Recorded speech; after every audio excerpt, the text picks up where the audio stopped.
Hello, you're listening to Queer Everything, a queer of color podcast about thriving in the world while being at odds with it.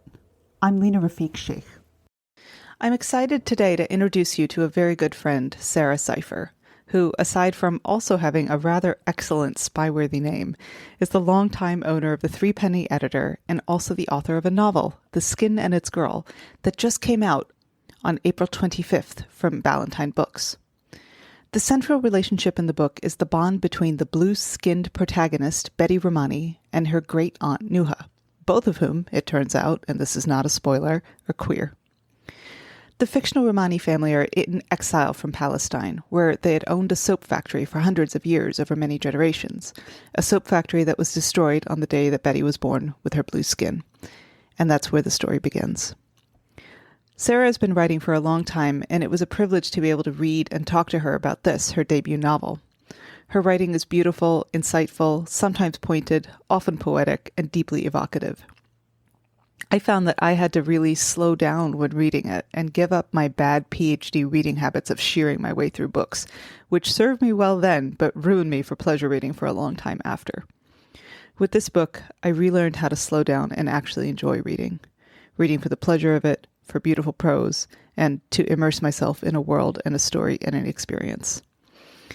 In this conversation, we talk about Sarah's journey with the novel and its relationship with her identity as a second-generation Arab American, and about navigating being a queer writer, among other things. I've always found Sarah to be really insightful and love talking to her. She's someone who is family to me in all the meaningful senses of the word, and I'm delighted to share this conversation with you.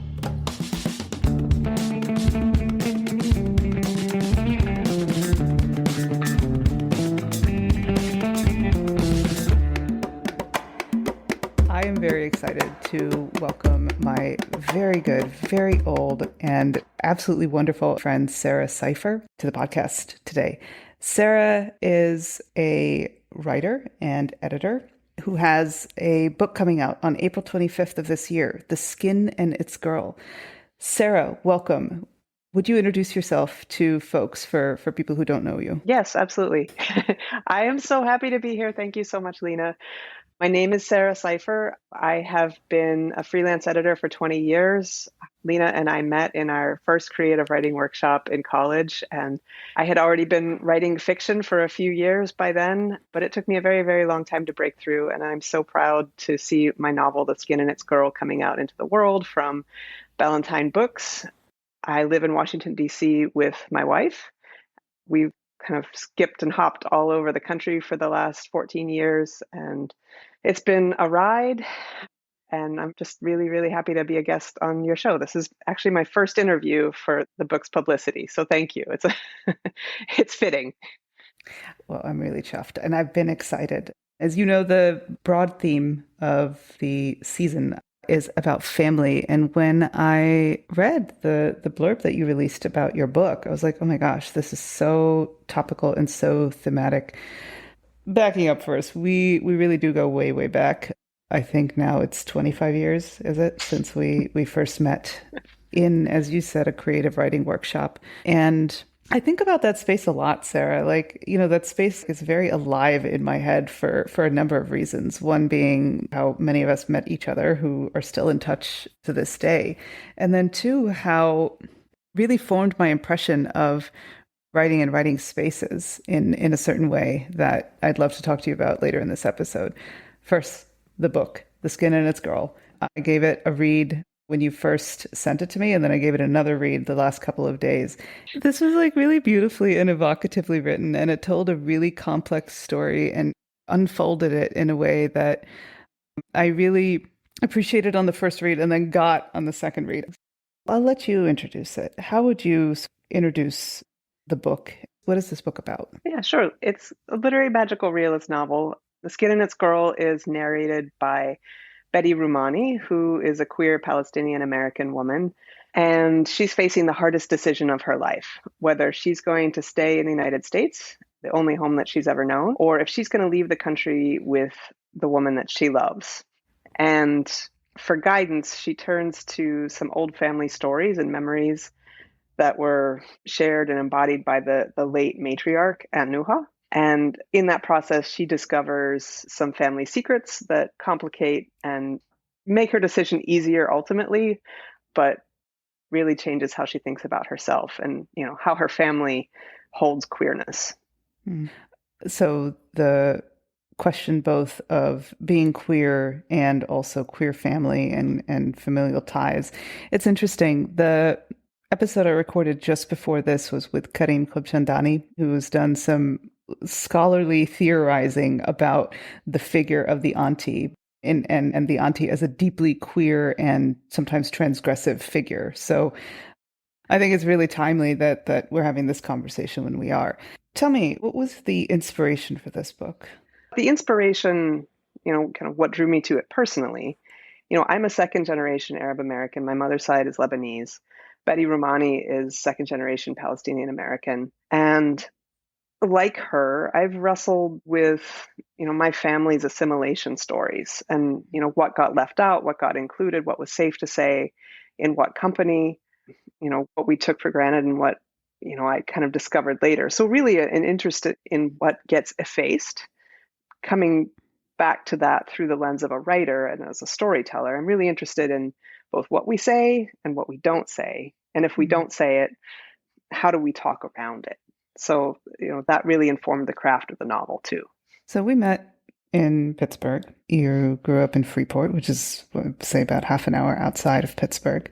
One stoplight, 5 churches, lots of bars. Including one that was called the Rainbow, unironically.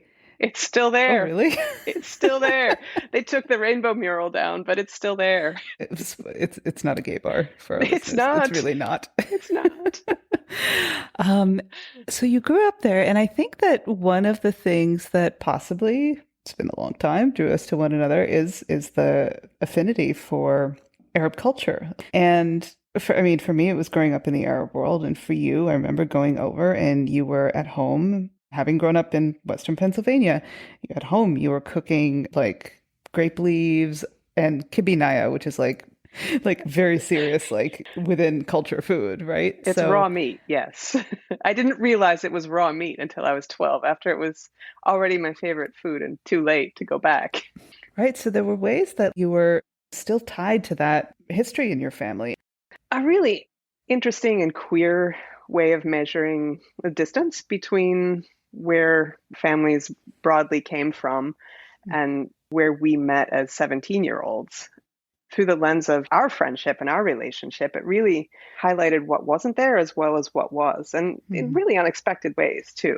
When we were chatting before we started this interview, I don't identify as a person of color. If I did, my parents would be surprised to hear it. Yet I have cousins who identify as being people of color. Arab identity is really diverse and fraught with American legal history and racism. And there's some really big questions that you can access very quickly when you start looking into it. But these weren't things that I grew up talking about. Like, I was not articulate about any of this growing up in Freeport.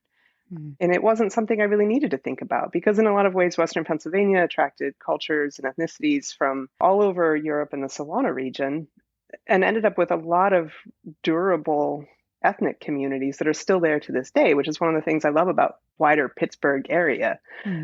My family had been there for 60 years when I was born. So a lot of the big questions were already settled and they'd found their place around, the St. George's Orthodox Christian church that I grew up in.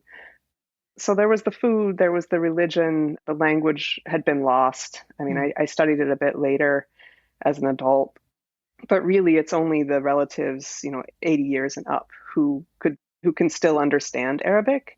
And, they didn't speak it to their kids or grandkids. So yeah, I mean, there's a lot of connections there, but it's not easy to trace outlines of that identity. So in a lot of ways, I was figuring it out for myself when I was writing this novel. And obviously Lebanese American and Palestinian American are sort of these after the fact identities for some of these families, because, we're talking about a part of the world where political borders have changed considerably in the 20th century and onward. So I do have relatives way, way back, hundreds of years, that I do think they trace their ancestry to Nablus and the soap making trade.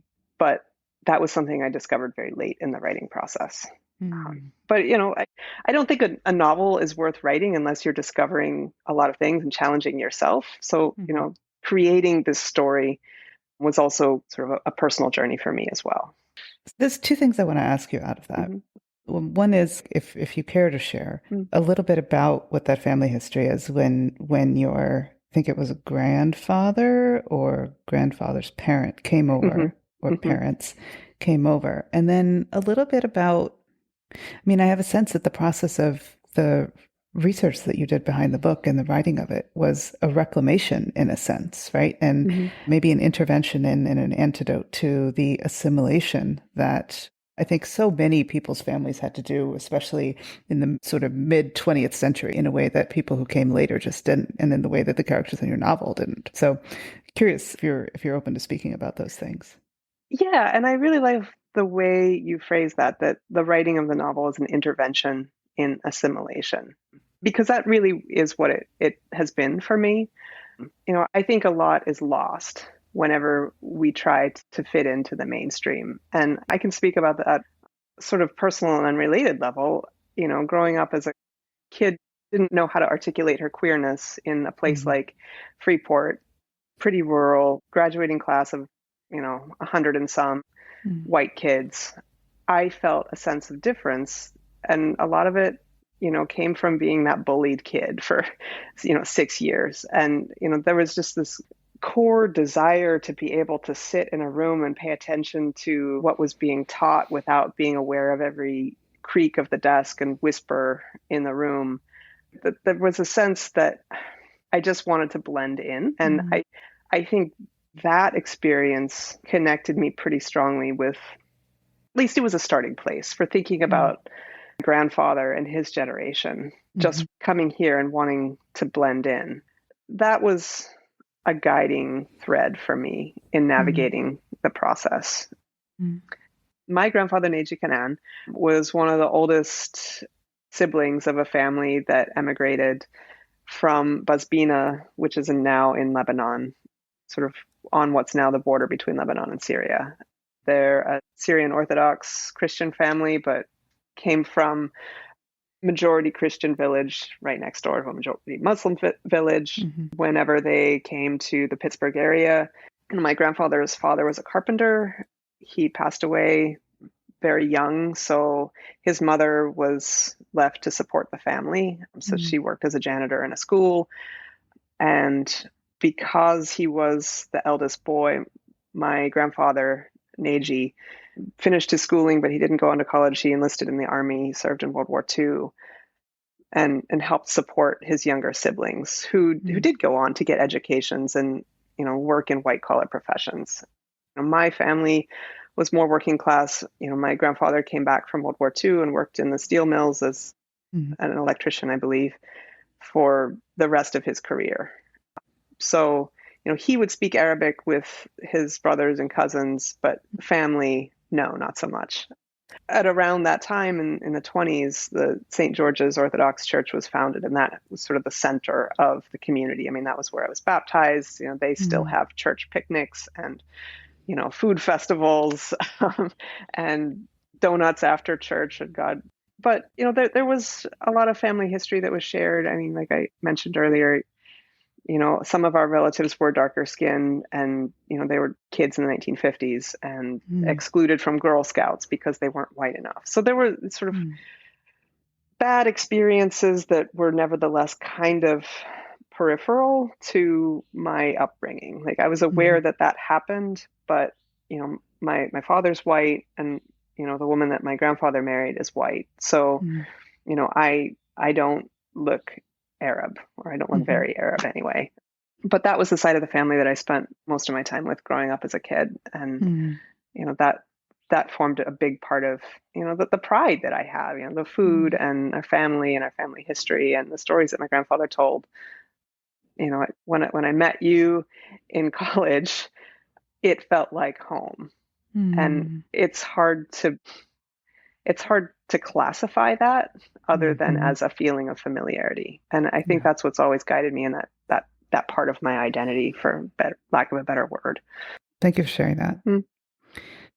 I'm also interested, if you're wanting to share, about the process that went into researching the book. Because we know you're very meticulous and you think really deeply about things. You've called it your Scorpio monofocus before. And me being Yes. married to a Scorpio, I trot that phrase out a lot. um, and, I have a great appreciation and admiration for how deeply thoughtful you are when you do things. So Thank I you. know that there was a trip to that part of the world that I think it made it into the very evocative descriptions that you wrote about, the place and the soap making and so much that's in the book. Maybe we can talk a little bit about the Palestine context of the Sure. where the family came from. Yeah, absolutely. I mean, the the Rummani family in my novel, the fictional family, Christian family, they trace their ancestry through the city of Nablus. For a long time, they have been involved in sort of this greater economy that goes back 600 plus years to make Nablus soap. And, when I traveled there with my father, he said the idea of a soap factory was nothing that captured his imagination. A factory, that sounds boring. But these factories are actually fascinating. I Mm-hmm. mean, to walk around the old city of Nablus, I mean, you're literally walking through history because the stone masonry. I mean, you can identify by sight what is a Roman foundation Mm-hmm. stone, what is an Ottoman, what is a Mamluk foundation stone. So, it's very present. And these soap factories are these fairly large buildings. I mean, maybe not in our contemporary terms, but, if you're building this out of limestone that you hack out of a hill, they're large buildings. And they're essentially they have two floors. The first floor, wide open, except for this sort of 3 meter deep cooking vat where a fire was built underneath. And, there are these olive orchards owned by rich Ottoman landlords during the Ottoman Empire. They would harvest the olives, they'd have this surplus olive oil, which was sort of a way of storing wealth at the time. So, in order to make that useful, they capitalized it into soap. So, there was this whole industry around making soap. They'd cook it in the vat for a week, then it would be carried up to the open, large windowed second floor, poured out on the floor, cut into cubes, stamped with the family's insignia, and exported. The exports today are a trickle because of the export restrictions in the West Bank. But at the time of, for hundreds of years, it's a really notable soap right alongside soap from Damascus. Like Queen Elizabeth I was thought to have favored Nabulsi soap. Mm-hmm. There's not a whole lot of places that you can get it today. The Palestinian Soap Cooperative in Berkeley, California, is a fair trade import company that you can buy it and enjoy it. There's a few different brands that they import. But for me, I thought it was important to start writing about Palestine there because the soap is an object lesson for that history and that identity. I mean, there's a lot of bad faith rhetoric around, Palestine not having existed as such in the sort of narrow nationalistic terms before 1948. However, there is a history, and this economy in soap speaks to a lot of it without kind of having to get into, that really prickly territory of like about land and I don't know. It's a lot to get into. I'm a novelist, I'm not a politician, but hit me on a deep level that here is this beautiful thing that contains centuries of history. And I think it's a good starting place for the Rummani family and sort of the politics that drove their exile and their immigration to the United States and how they've formed their identity kind of against the mainstream American thing. And the novel's told against the backdrop of both the Iraq War and post 9/11 America and the Second Intifada. So there's always so much to talk about when I talk about the soap because, like I said, it contains a lot. And as a meticulous researcher working on this novel, because there is so much to say and also so much to get wrong, I really took my time with it. I studied Arabic for several years. I I didn't grow up going to the Middle East because, as I said, my family was working class. I do still have family in Busbina.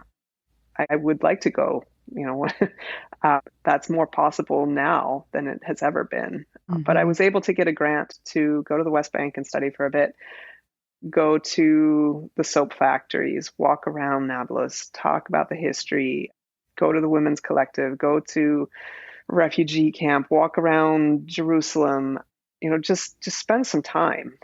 And, that like the soap, there is so much density of history layered into a really small place in the world. If we could draw a map of, if we had maps that captured the imaginary space or the subjunctive space, I think that part of the world would be a lot bigger than it is on that map. Yeah. That it is on the physical globe. That is something that always astonishes me. I have not been to the Palestinian territories.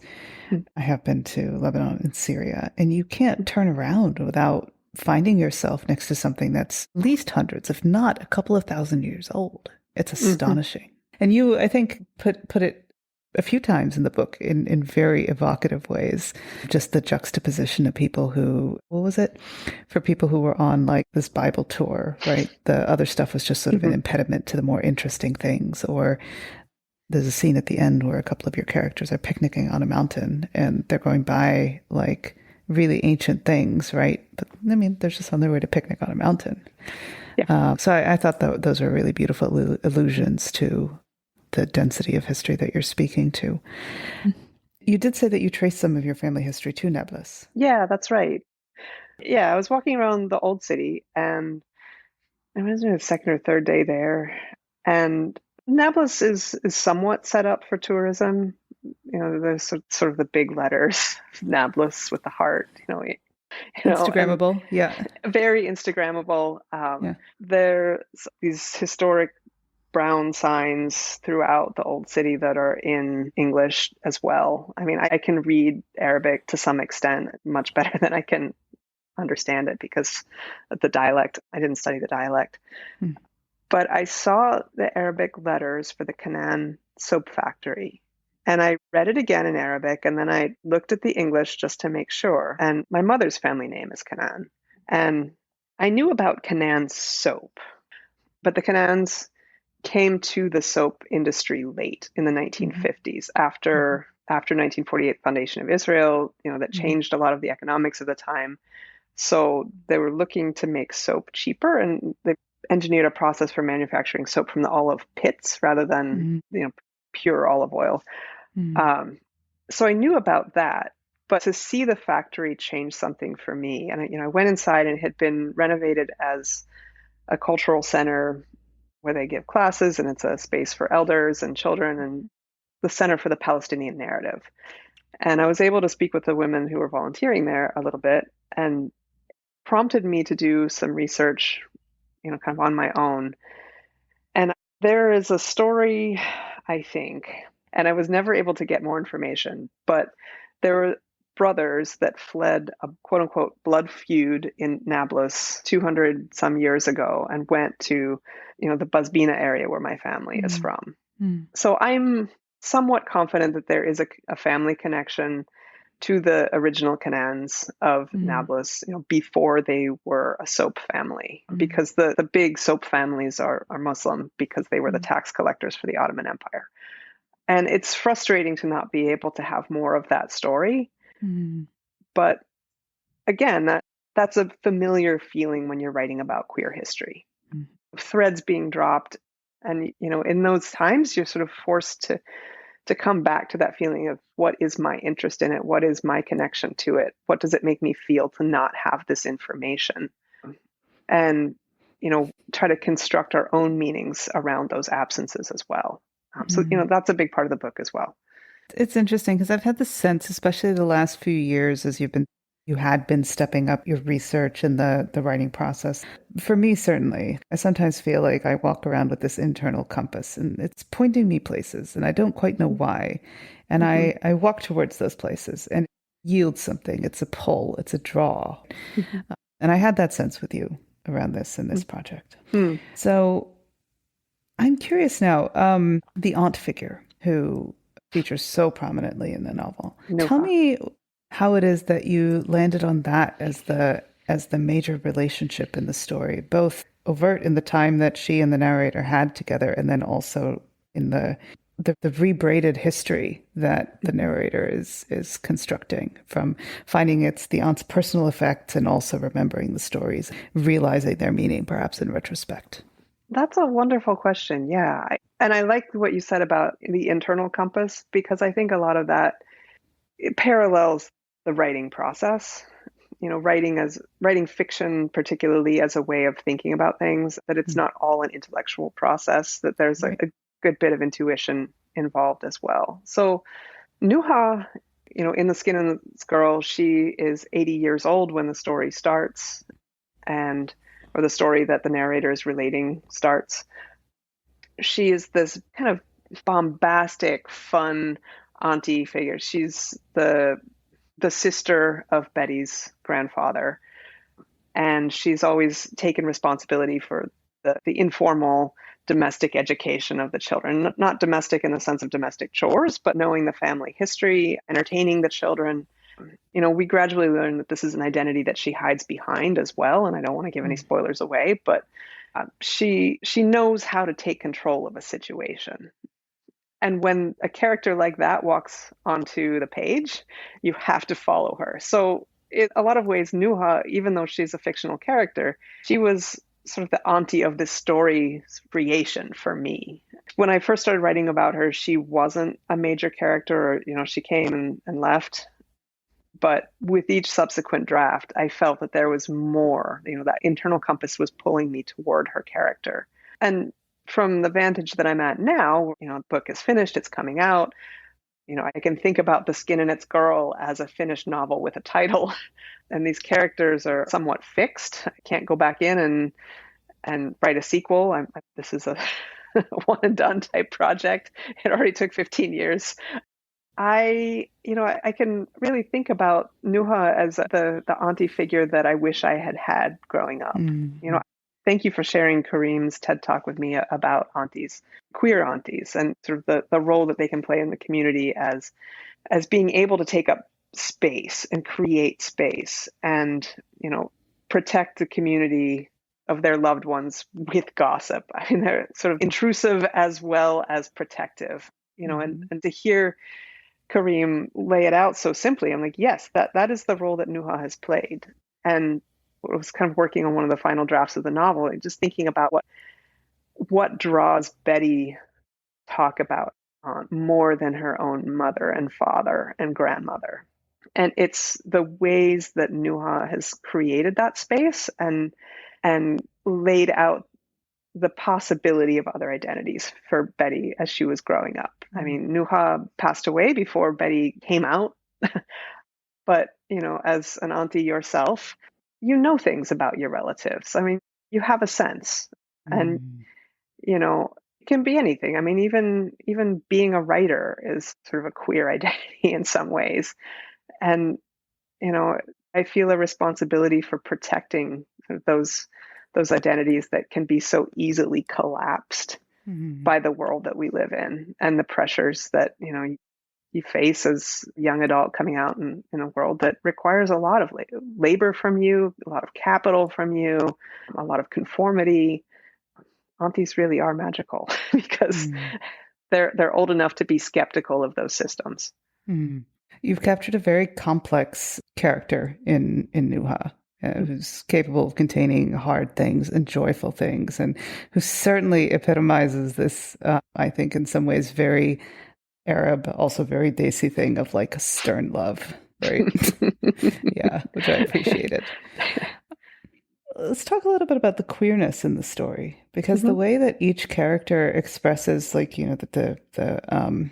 the narrator and Nuha embody and are forced to embody or forced to cover up their queerness is very different. And it's both determined by time, and it's also determined by the circumstances in which they were born into.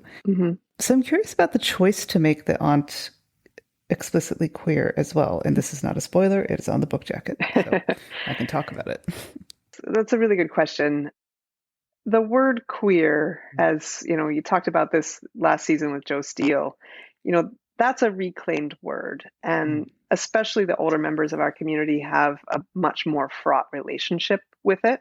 And, it's easy to call Nuha queer and, put that short word on the book jacket. But for her, it is a lot more complicated. She does live under a lot of homophobia, sort of internalized homophobia as well. And I did a lot of thinking through what queer identity is that is not labeled as such. So there are a lot of differences. I mean, the tagline for this podcast, is that wonderful quote by Bell Hooks. I'm going to paraphrase, but how we relate to the world by being outside of it or sensing a difference with it. And I think all of my characters experience that kind of outsiderism for different ways. So for instance, Betty has blue skin and she also has this sort of uncanny density about her, almost as if she's a stone. And her father has a limb difference because of an accident. Her mother suffers from mental illness as well as, just the difficulty of living up to the expectations as a first generation American. The family's properties were sold off to pay for her doctoral education. I mean, that's a big thing in her mind. Nuha, of course, she has a few layers of difference, and the sexuality being one of them, being an immigrant being another, among others. And the broader idea of queerness captures that for me. And also, we're talking about the content of the story, but the form of it matters too. A lot of my ability to figure out how to tell this story, even during that process, knowing that it would sort of make it not everyone's cup of tea, was pushing back against this single linear Western plot arc and leaning more into sort of traditional Arabic storytelling, where you use repetitions and stories within stories, like almost this arabesque pattern, thinking of Anton Shammas's arabesque and how that form surfaces in so much Arab American writing. And I don't think that we're trained to read that way, especially in sort of mainstream English departments, or at least not when we were going through our education in the late 90s and early 2000s. I think things have changed for the better, but I really wanted the way I wrote the story to honor the different and queer journeys that my characters were on, whether or not they identified as queer. And honestly, most of my characters probably wouldn't. Queer can also be a very academic word. And, when you start laying out what it means and how it broadly embraces those spaces between what we have language for, that there's, all these other spaces that we don't have easy labels or categories for. I mean, then it starts feeling more inclusive. So, I was writing about queerness with that broader inclusivity in mind. But of course, my main characters are attracted to women, want to push back against heteronormativity. It's an ongoing conflict how the world sees them and what it wants from them versus what they want to do with their bodies and how they want to live their lives. Yeah, I appreciate that. There's a lot in there, and I appreciate your very expansive framing of the word queerness. I've had an evolving relationship with the word. Obviously, I call my podcast "Queer Everything," and I don't know if I would have leaned that way 10 years ago. The word has evolved, and I've evolved. And I've evolved in my thinking about it. Yeah. And it's hard to say what we call ourselves. I mean, I remember you talking about this as well, that to call oneself a lesbian, I mean, that's accessing a history and a weight that sometimes doesn't feel wholly connected to our generation. I see more of the label like sapphic fiction, which that's a word I'm still getting comfortable with because when I was coming out, that was like a very like Virginia Woolf era Literary term. label it Yeah, beyond, and also absolutely. very, very literary, going back to Sappho herself. As is lesbian. I mean, Yeah, really. yeah, Yeah. exactly. Like there's, Yes. maybe it speaks to the sort of misogyny of labeling at all. There doesn't feel like a wholly authentic and inclusive word for, in my situation, I'm married to a woman. We both identify as women. We're both from fairly traditional families, and part of how we've shaped our lives has a lot to do with, the forms that we were brought up in. I mean, getting married with a paper certificate became important to us because she's in the military, and there was a lot of pragmatic things at stake in having that piece of paper and that piece of Mm-hmm. plastic that says Mm-hmm. that I'm her dependent. Of all talk, things. talk about words that we can't quite fit ourselves into. It's like being on an airplane next to people that you don't really feel comfortable sitting next to, but you're stuck in that middle seat. Um, Yeah. so, we put ourselves amid these words and hope that in aggregate, we can talk about ourselves. Which Yeah. is why I Yeah. appreciate this interview, because we've known each other for so long that we've seen a lot of each other's journeys in real time. I don't know if Aaron knows this, but now Aaron and all of our listenership is going to know this. I affectionately refer to Aaron as Mrs. Threepenny Editor. Threepenny Editor Editor being the name being. of my business, yes. Yeah. So I think she'd be happier with that than I would be with like Mrs. Coast Guard or something. Which she's not. She's retiring in less than a year, so I won't be Mrs. Coast Guard anymore either. Or Mrs. Military. yeah. Oof. And which is all to say, I think there's room to be like a little silly and playful with it, right? My spouse is Yes. Afrikaans, and they hate this, but I playfully refer to myself as their good little. I don't know how you pronounce it in Afrikaans, but the German is like good Hausfrau, right? Like, And which, this is playful, but I think it brings up something important related to finding the right words. You right? can't, and you need humor, because humor Hmm. is, it goes above and beyond, and it does create that space, and humor was really important to the storytelling too. Hmm. um, Hmm. but yeah, queerness without playfulness, something would be missing in the sauce, I think. Absolutely. Going back to your storytelling structure, I mentioned that I read the book twice and appreciated, with that repetition, appreciated the repetitions in the book on the second read because, I had like a little bit of a frame for it. And I thought it was very evocative and very powerful because I saw how from the beginning you were giving little hints about things. Hmm. Hmm. And I also, without giving any spoilers, appreciated the mild deceptiveness of your title. I hope other readers will appreciate it. I mean, it was important for me to have multiple kinds of storytelling. There's the frame, of course, with Betty as an adult. There's there are the sort of realist type fiction narratives of the characters, and there's various struggles. But there's also that sort of mythological storytelling around the retelling of the Tower of Babel, Mm-hmm. where God isn't the hero of that story. Mm-hmm. Mm-hmm.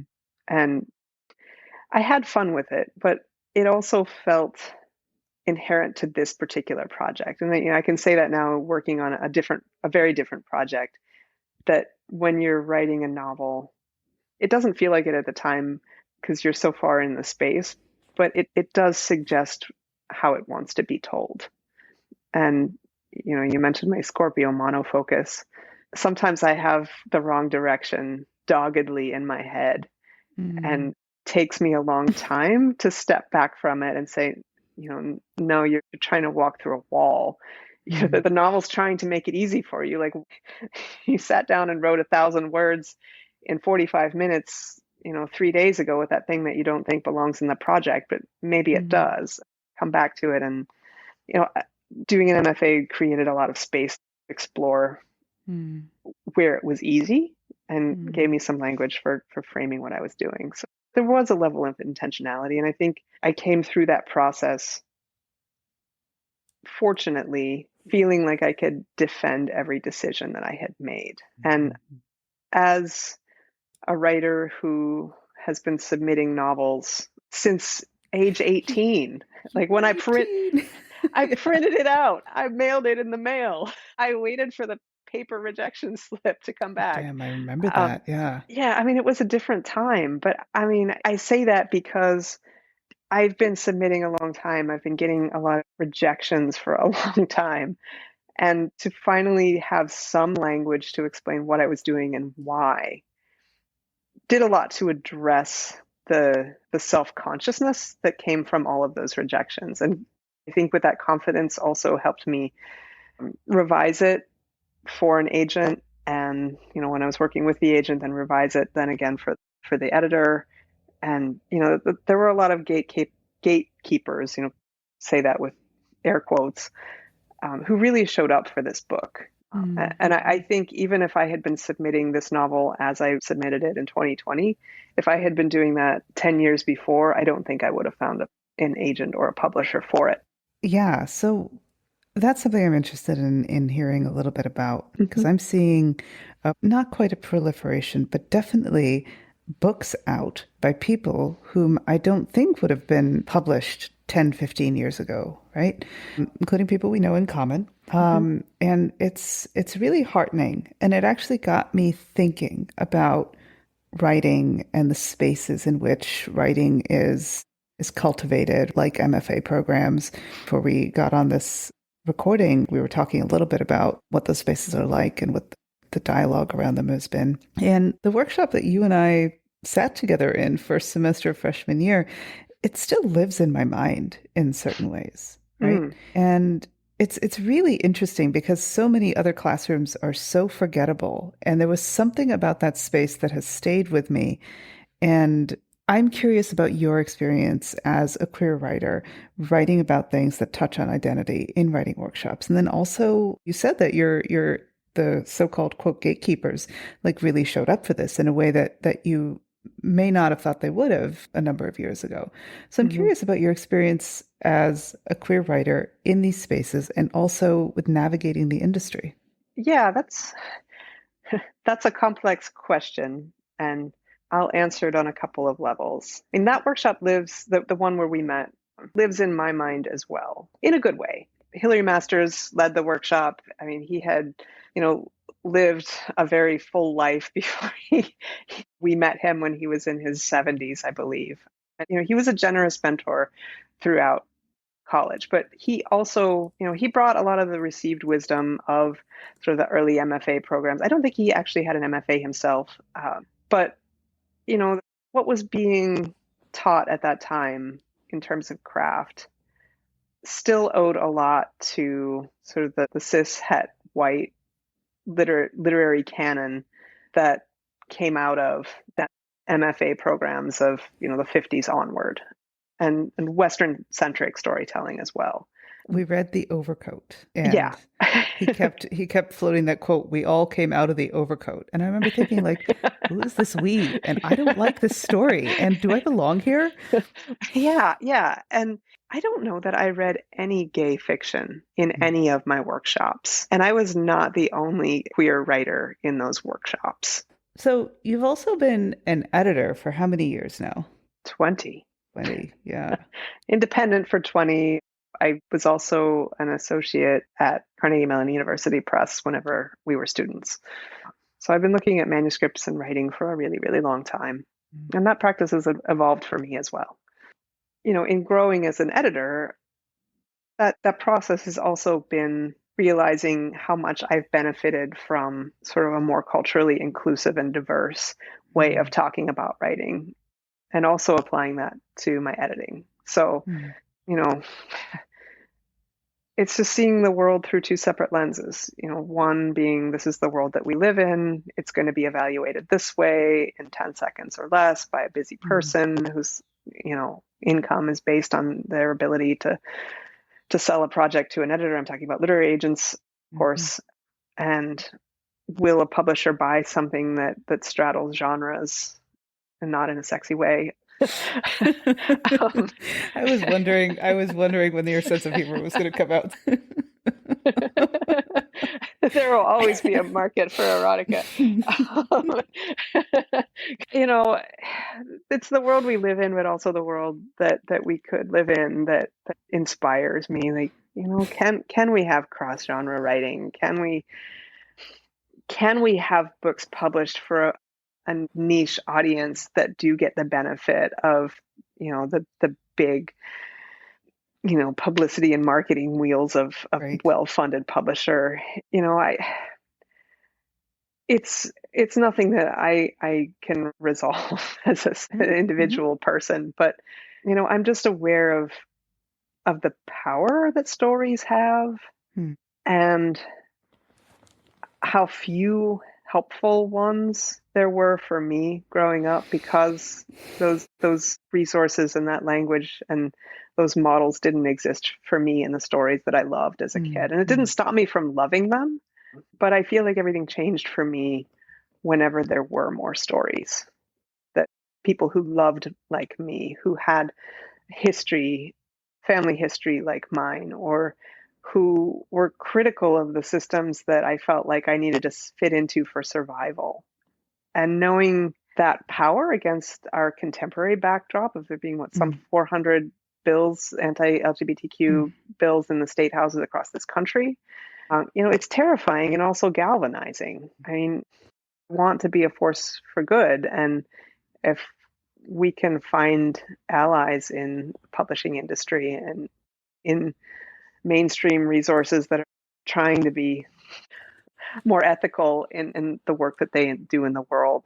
I mean, kids need us. Mm-hmm. I mean, in real and abstract ways, we are the aunties. We're Absolutely. figuring it out as we go still. To pick up on what you just said, the stories that you loved growing up and then the ones that you found as you were older. I'm curious if you're willing to talk a little bit about what those inspirations at different times were.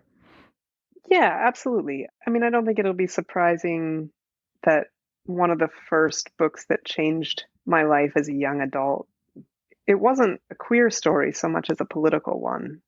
Going back to that workshop space that we were familiar with as university students, I had felt like the books that I needed to read or should be reading were all realist fiction. Should. Yeah. That should has always been very big for me in a lot of areas of my life. I read on my own Ursula Le Guin's The Dispossessed. And, Le Guin went on to be embraced by the Academy and recognized as, a serious literary figure, even though she had been one and was doing great work in the world as one for decades before she was, got that mainstream stamp of approval. But when I read The Dispossessed in probably 2001 or early 2002, I recognized two things at work that gave me direction when I needed it. So first, she's very canny with craft. The Dispossessed is about, a big capitalist planet and a small anarchist planet that's trying out this experiment in anarchy and as a social organization, as a way of living. And, Ursula Le Guin is always very clear-eyed about human failings, and life on this little planet Anaris was no different. But from a formal perspective, looking at the craft of it, she was really interested in the shape of a circle and a shape of a line in that novel. And, it's one of those things that you're kind of aware of when you're reading, I mean, especially if you're reading as a young writing student. But when I got to the end, I realized that the shape of the narrative itself was a circle and a line. And made me stop and say, look what you can do even within genre. Like, thinking about the shape of stories is not restricted to, Academy approved fiction that we were reading at that time, that there's so much more that you can do. And, of course, she was writing about, protagonists of color and queer characters long before that was as accepted as, genre fiction was, and literary fiction as well. It's just always just doing the right thing for the right reasons. And, I mean, you probably hear how much I admire Ursula Le Guin as a human as well as a writer. And I corresponded with her a little bit. I mean, she was always, not because I was special, but just because she was always very gracious about answering letters. But the internet being in its infancy as ever present in our lives, I Googled her. I saw that she lived in Portland, and this is going to sound so stalkery, but I Googled Portland and I'm like, that looks like a nice place to be a writer. I remember that. Yes. Yeah. And I was so sick of the should and seeing many of my classmates go on to MFA programs. I just didn't feel like I wanted that, or I was ready for that, or that I just didn't want to be judged according to what I wrote on a piece of paper, either, as my writing or, it's an application and like, what do you supply? And like trying to meet all of these, felt like it was a circus. I just wanted to do my own thing without a plan. And getting away from Pittsburgh and getting away from a family I love very much and that has always been very supportive in their way. I needed that space to just come out as a queer person, come out as a genre writer with literary skills, come out as an adult and figure out what was this country that we were living in 2002, and just this build up to, our obliterating yet another country. So yeah, I mean, after reading The Dispossessed, my life changed a lot. And other books have been that for me as well, but I think that's the pivotal one. And once you start looking for queer literature, it's everywhere. And it's been there for decades, but it wasn't taught. And just makes me so keenly aware of how having some systemic buy-in to creating space for queer literature and immigrant literature and translation, voices that are not historically mainstream.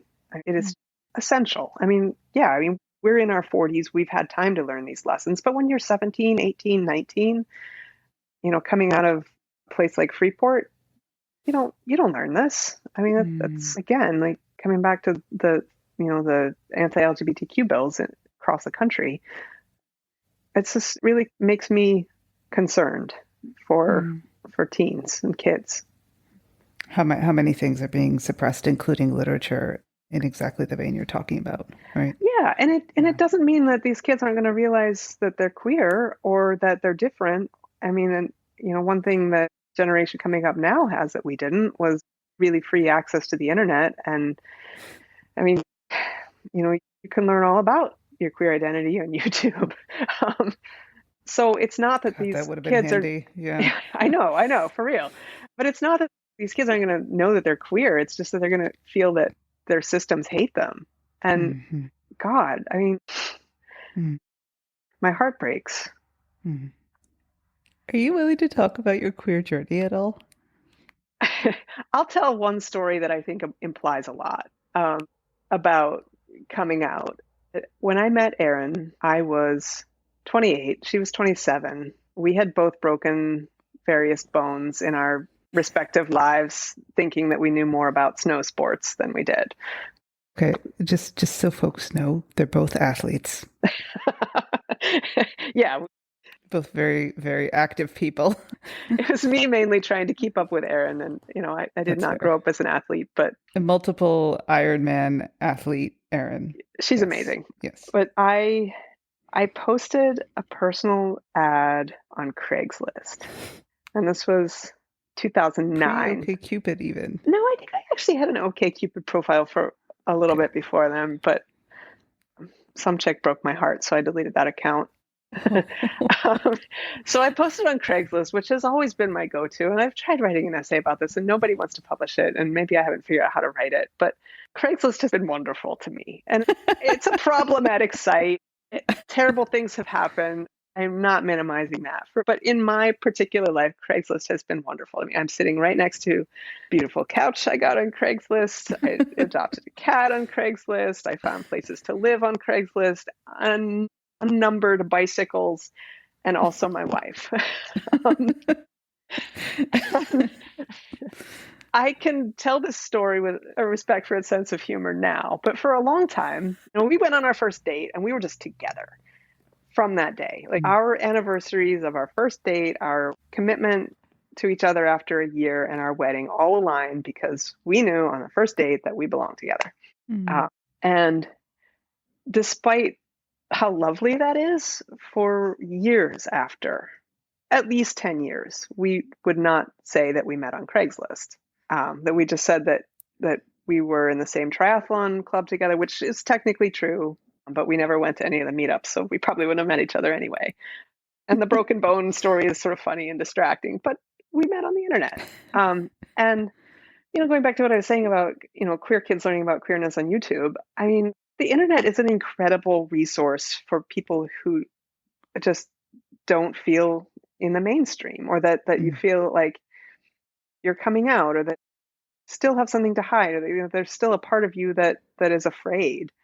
The internet can, with all of its dangers and faults and everything else, but it can also be a place of exploration. And I felt comfortable posting a personals ad on Craigslist of all places, and that's how we connected. And I'm not confident that we would have connected otherwise. I mean, at the time, she was a search and rescue coordinator in the Coast Guard. That was her job in the military. And before then, I did not know that the Coast Guard was part of the U.S. military. I come from a family who's served in generations, going back to the American Revolution on my father's side, in the military. But I did not know anyone in my friends group who was a service member. So there need to be these spaces where communities can mingle, because we do end up in our bubbles. And and you're not a hit the bars at night type person. I'm not. No. I mean, in Portland, there was one ladies' bar, the E Room, that I just felt, the Egyptian Room. It's since closed, like a lot of lesbian bars, but I just didn't feel comfortable going there. And I mean, that's not me. I'm a bookworm. Didn't understand that queer clubs and bars was a place that you could be out. Like, I wish the Rainbow in Freeport was a gay bar. It's a whole different coming out story. But yeah, so Aaron and I met on Craigslist, and when I came out to my parents, we had already been together for months and months and months. And I just stopped hiding the fact that my friend Aaron and I went to dinner, and then we were on our way to breakfast the next morning. That as, a good girl from an Arab American family, like I didn't share a lot of my coming out or queer journey with my folks. And, there's a part of me, I think, that is always going to be, or I mean, I won't say always, but has often been a lever whenever there's tension, or whenever that should feels impossible to reckon with, that I just go away. And moving to the West Coast, where I had no friends and no family and no job, I think epitomized that leaving in order to find space for some literally life-saving exploration for me. And my parents were wonderful to Aaron. I mean, yeah, they rose to the occasion. They really did, in ways that I was just pleasantly surprised and delighted by, actually. Yeah. And I mean, people can be awful, but they can also be wonderful. And, my parents love me, and Aaron makes me happy, and they saw that, and they leaned into that. Moved me then, and it moves me now. I'm never not grateful for that. Last question. What advice would you give to young queer writers? That's great. Number one, follow your intuition. I think that has always been my guide. If something is boring, it might not be right for you. I mean, give anything a chance, but don't be shamed out of liking what you like. And don't be discouraged by rejection in any of its forms. I mean, that might be an explicit rejection. You submit to a contest and you don't win. But it can also take the form of apparent indifference. I mean, sometimes, a story has to find its right reader. And, being a writer, all that it means, like having finished drafts, sending them out, having a community, it takes a long time. So, you're not going to find that community right away, but give everyone a chance to be part of that community. And, the that some folks just aren't going to be part of that community. And, that can feel like rejection, or, it can feel discouraging, sort of more amorphously discouraging. But, just read what you like, try to understand why you like it and explain, and also find others who like what you like. Because writing is a marathon. It takes a long time. Writing as a way of life is a marathon, and you're going to want to have people by your side. And that doesn't necessarily mean, one tight group. It can be like one small great workshop, but also, you can have allies and readers and fellow writers everywhere. And, that it's like pursuing writing. The part that I love the most about the writing life is that it's everything that bad capitalism isn't, because it's an economy of generosity and exchange and curiosity. And, it can be corrupted into, like attention seeking, or like, doing things to get people's attention, like with this sort of like the rat and the sugar pill dynamic. But recognizing that at its deepest level, storytelling is a human practice. Like it's almost a species defining behavior. And even though we live in a system that doesn't necessarily reward that automatically, telling stories is a human thing. And, so is wanting to find a place where you feel a sense of belonging. And writing can create a space for all of those things. Thank you for that. That's probably more than one answer for young writers. It would have helped me to hear that when I was younger, because that should can be very big, especially when you're young. Thank you for that. That's super insightful in the particular way that I know you to be, and I also appreciate the generosity like that's implicit in the advice, right? And the perspective that writing could be a really expansive and inclusive practice. So yeah, we tell our stories in all their forms. Craft can be big if we let it be big. So what's coming up for you now? You're about to release this thing. It's less than a month. Not to stress you out. I mean, it's such a happy time, and it's a time of getting interesting, exciting emails all the time, which sounds so mundane, but to have surprising, exciting, validating things happen all at once feels like the world's longest good birthday. But really, it's the book's birthday. And, I've raised this little thing for almost time it takes to raise a human at this point. And, it's about to grow up and be in the world. And, I've tried to set up some structures on the other side of the April 25th publishing date that kind of catch me from, I don't want to say let down, but the quiet that comes after. I'm working on a new novel. I've got some longer term events for the book. I'm interested in more sort of online teaching and expanding from working one-on-one with working with groups.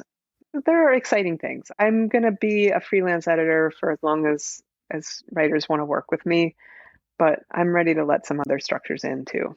So I'm happy to see the Skin and Its girl grown up and be ready for her debut.